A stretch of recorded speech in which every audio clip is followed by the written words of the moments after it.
I'm a sucker for nostalgia, so I have yet to tire of the enhanced ports, remasters, and remakes that are all the rage these days. I love revisiting games from simpler times, sporting fresh graphics and handy new features, but I also enjoy new takes on classics that I would never have expected. Dragon Quest VII already got the latter treatment on the 3DS a decade ago, and now Dragon Quest VII Reimagined is ringing in the 40th anniversary of the series with a fine third iteration, though it's not one without sacrifices. This time around, there's a clear focus on improving the pacing of one of Dragon Quest's most notorious entries, and Square Enix has succeeded in that regard. But some other adjustments Reimagined makes in an effort to appeal to newer players have come at the expense of longtime fans.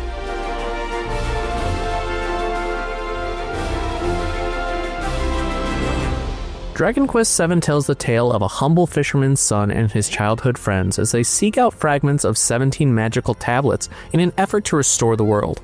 It's one that's always stood out in the series, approaching its storytelling in a different and engaging way thanks to time-traveling elements and how it reveals its overarching story.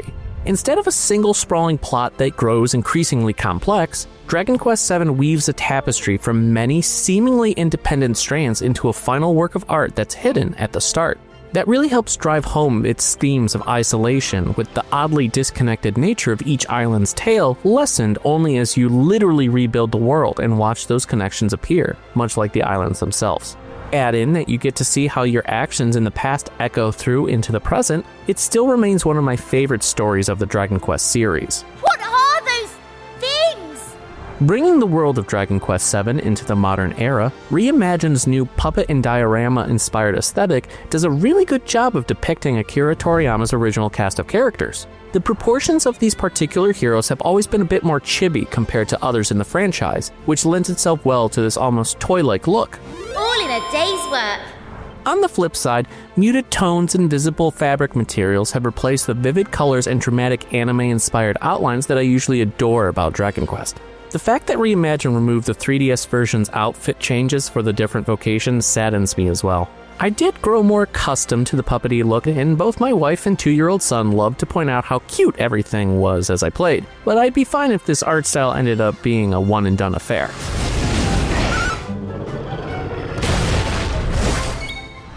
Reimagined retains much of the same classic RPG goodness that the Dragon Quest series has held onto these long decades, but it also introduces more goodies than just a facelift to mix up the adventure.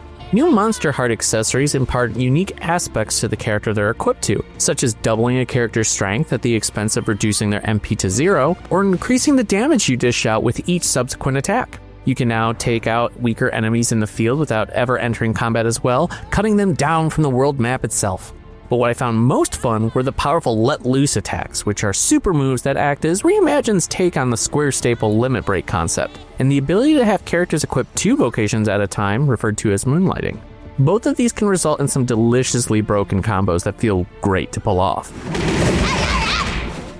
I appreciate the flexibility moonlighting offers and how you want your team to run, providing access to the specific toolkits and stat buffs of both vocations with no downsides or restrictions. They earn the same amount of experience too, which just speeds up that whole process of unlocking the especially good advanced vocations that require you to have mastered multiple other ones already.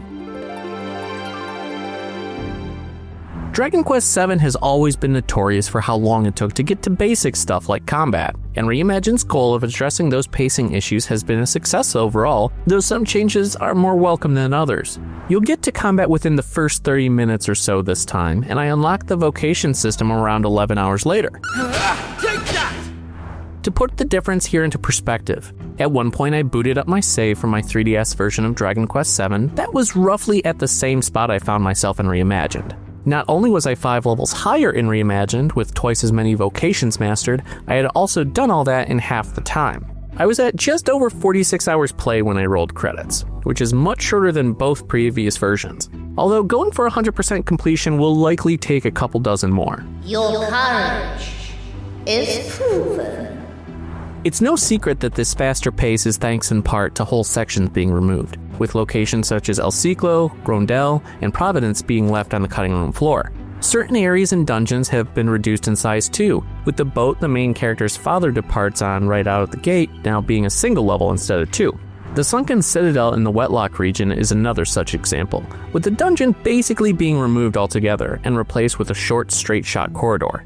Losses like that are certainly disappointing, but outside of the occasional dungeon feeling a bit small, I actually really enjoyed how the story flows now, and I never felt an obvious gap or awkward break caused by missing content.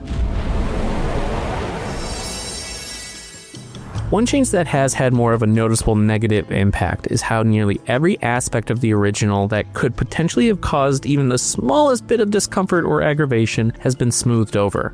That might sound fine on the surface, but it's resulted in the removal of things that have traditionally helped define this series and taken away much of that crucial sense of natural discovery. When I boot up a Dragon Quest game, I expect that the journey will take me into some headwinds, and that there will be points where I struggle with a challenge to overcome. In Reimagined, I found none of that. For example, in any other Dragon Quest, you need to thoughtfully manage your HP, MP, and consumables. You have to weigh the benefits of each encounter. Is it worth it to spend that MP to end the encounter fast, keeping your health higher? But you'll lose out on that precious MP before the impending boss fight. In contrast, Reimagined bombards you with free healing statues, respawning items that refill both your health and magic that are all over the place, and characters heal whenever they level up.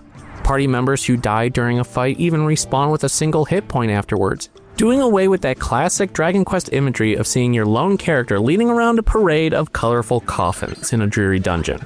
And if you do find yourself in a situation where everyone dies, the penalty is so minimal, forcing you only to lose 1,000 gold as opposed to half your total. The time that I actually had to pay this fee was in the very last dungeon, playing on hard difficulty, and at that point I was more curious just to see what would happen.